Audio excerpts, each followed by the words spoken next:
The AP, बोले तुम्हें, यही लिखा है क्वेश्चन में, लिखो फॉर द एपी। कौन सा है एपी बताओ, क्या लिखाया गया था? -3 -7 -11 एंड सो ऑन। ठीक है, -3 -7 -11 and so on. We can find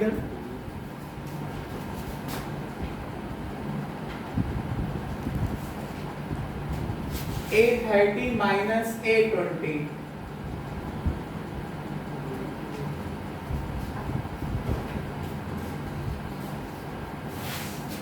without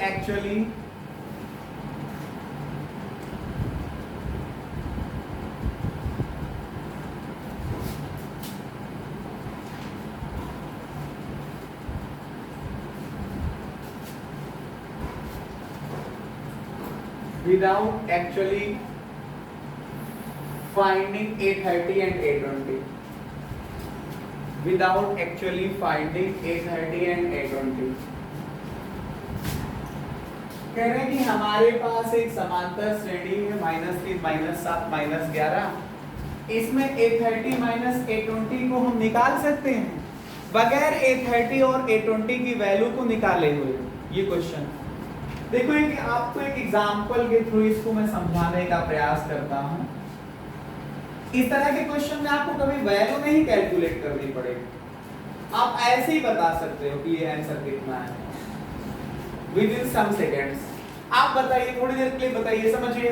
जैसे किसी एपी का फर्स्ट टर्म ए है, दूसरा कितना है a प्लस बी, तीसरा कितना है, चौथा कितना है, पांचवा कितना है, छठवां कितना है, सातवां कितना है, ये देखो a प्लस 6d कितना, हाँ सही। जैसे कहा जाए सातवें टर्म से a7 से माइनस करिए a2 को, a7 से माइनस करिए a2 को, तो ये जानते हो कितना आएगा, ये 5d के बराबर आएगा। देखो कैसे, जब इसको इससे इस वैल्यू से ये माइनस करोगे तो कट नहीं जाएगा, 6d माइनस का d मतलब 5d आ जाएगा। केवल डिफरेंस dd का ही तो बढ़ रहा था, 5 बार d और बढ़ गया, a2 में 5d और बढ़ा दिया तो a7 निकल आया। तो वैसे ही बगैर इसको हम कैलकुलेट किए हुए, थोड़ा सा ध्यान दीजिएगा, इसका फुल बनाओ चाहे साइड बनाओ, 2 मिनट का है। देखो इसको, पहला टर्म आप समझ रहे हैं -3 है, डिफरेंस कैसे निकालोगे, दूसरी टर्म से माइनस कर दोगे पहले को, बोलो तो कितना आ जाएगा, -4। तो 830 -820 का मतलब कितने डी आएंगे,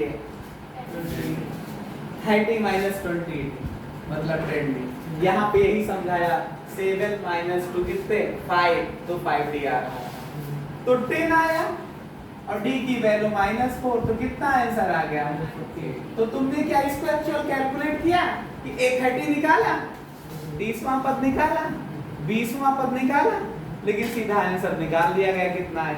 ठीक है, बात समझ रहे हो?